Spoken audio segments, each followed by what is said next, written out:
Привет, с вами Алена, и сегодня в гостях у нас ножки нашей Елены. Это не та Елена, которая подолог, а та, которая у нас руководящую должность занимает в салоне, наш директор по развитию. И, наконец-то, в новогодние праздники добрались у нас руки до ее ног.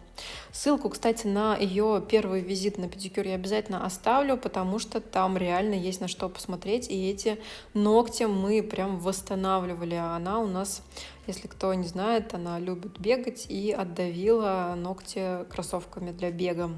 Вот такой вот. Иногда спорт доводит и до таких ситуаций. В общем, все нужно с умом, и даже самые удобные спортивные кроссовки могут быть немножко опасными. Ну, а мы переходим к обработке. Отодвинули кутикулу, присыпали тальком и дальше фреза для того, чтобы поднять кутикулу и счистить птериги. Тут просто круто наблюдаем, как все отходит, лишние птериги, вся пыль отлетает, все здорово. Дальше переходим к подстриганию свободного края. Обратите внимание, кусачки очень тяжело берут ноготь, это значит, что он толстоват. У нас здесь есть кератоз, и с краешку еще немножко осталось вот того синячка, который у нас был. Сегодня немножко поработаем вот с этим вот уплотнением, с этим кератозом. Кюреткой я проверяю, насколько там все забито, и понимаю, что нужно бы истончить пластину, а также с помощью ремувера либо кератолика мы создадим эффект мацерации, чтобы все размякло, и вычистим все ненужные подногтевые кусочки, содержимое, короче, это самое подногтевое. Поэтому берем в руки твердосплавную фрезу и начинаем счищать толщину ногтя, то есть как будто бы делаем снятие. Конечно, это делается с умом, не просто так от балды, а для того, чтобы немного разгрузить ногти, у нас была возможность его подстричь, подпилить и все достать. Дальше будем использовать ремувер, наносим его вот таким образом на перчатку, потом на кутикулу. Выжидаем время, и дальше, что-то я не в это время обезжириватель вставила, ну да ладно. В общем, потом будем обезжиривать после того, как пройдемся апельсинкой и все тут достанем. Дальше обезжирили, наносим антисептик, я им всегда промываю, убираю все лишнее. И сейчас перейдем к зачистке и также срежем кутикулу. Сегодня, кстати, срезать кутикулу буду непривычным инструментом, не кусачками, как обычно, а мне в наборе попались твизеры. Я не стала вставать и идти за другим набором, потому что в подокабинете были только такие наборы. Я подумала, что почему бы не выйти сегодня из зоны комфорта и не сработать вот такими вот интересными ножницами с наконечником в виде пинцета. Это такое комбо, знаете, называется твизеры. В общем, работают они вот таким вот образом. Тут главное кутикулу хорошо поднять, положить одно лезвие на ногтевую пластину, а другое у нас заходит сверху.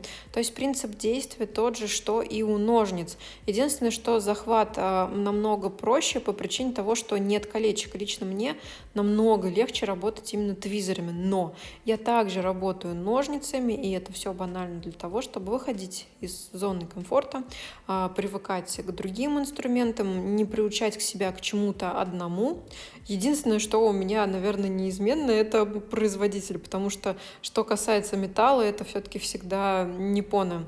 Потому что вы постоянно спрашиваете, а что за кусачки, а что за ножницы, да все что угодно у нас все равно от Ниппонов, потому что меня прям целиком полностью устраивает их качество инструмента и заточка. Вот они прям сразу готовы, это просто удивительно. Я очень часто, потому что сталкивалась с тем, что ты покупаешь кусачки, там ножницы, все что угодно, и сразу идешь их точить, потому что они нифига не режут. А тут все работает как надо. Я знаю, что вы увидите в синусе красную точку, и да, это случилось. Со мной такое тоже бывает, и поэтому эндожи в помощь. Никто, знаете ли, от этого не застрахован. И просто я решила это не прятать, не скрывать. Я нисколько этого не стесняюсь. Знаете, святых людей не бывает. А вот сейчас вы наблюдаете фиксирование тейпом большого пальца для того, чтобы устранить элевацию. Дело в том, что у нее пальчик чуть вздернут вверх, и это очень сильно мешает в работе, поэтому на нанесении я все-таки решила его зафиксировать. Но сейчас посмотрела видео и подумала, что второй-то надо было тоже подправить. Ну да ладно. Фиксацию я сделала для того, чтобы палец не сильно смотрел вверх, и для того, чтобы мне было комфортнее наносить. Такую манипуляцию очень советую делать, если вы работаете в системе гель-лак на ногах, потому что иначе у вас все будет затекать. ну, палец вверх, естественно, течет, поэтому так просто банально удобнее. А мы будем покрывать простым лаком, то есть на осенне-зимний период мы выбираем покрытие просто лак. Но в лаковой системе также существуют базы, топы и цветники, то есть мы не красим просто цветом. Мы красим все как положено по системе, базовое покрытие на ногтевую пластину, и дальше переходим к выбору цветника. Я себе на пробу заказала вот такие от Домикса, у них, оказывается, есть лаки, я недавно это обнаружила на сайте, и я взяла 3 вот таких цвета. Ну, как всегда, бежевый, серебряный, мне уже было очень интересно, что там за серебряный такой лак, и вот такой вот фиолетовый с блестящей золотинкой. А вот Лена, короче, выбрала у меня вот этот оттенок. Хочу сказать, что лаки жидкие, наносятся достаточно комфортно. Вот этот палец я крашу вот таким странным образом, потому что иначе я буду задевать за валик. Сохнут тоже достаточно быстро, то есть мы смогли высушить покрытие, и она потом одела обувь и смогла уехать домой. В общем, все прошло отлично, ничего нигде не отпечаталось. Это первый слой, естественно, он чуть-чуть просвечивает, поэтому нам понадобится второй. Ну а дальше мы перейдем к верхнему покрытию и сушке. Да, в лаковой системе есть также топ, который отвечает за блеск, за долгую носибельность, который также наносится в самом конце.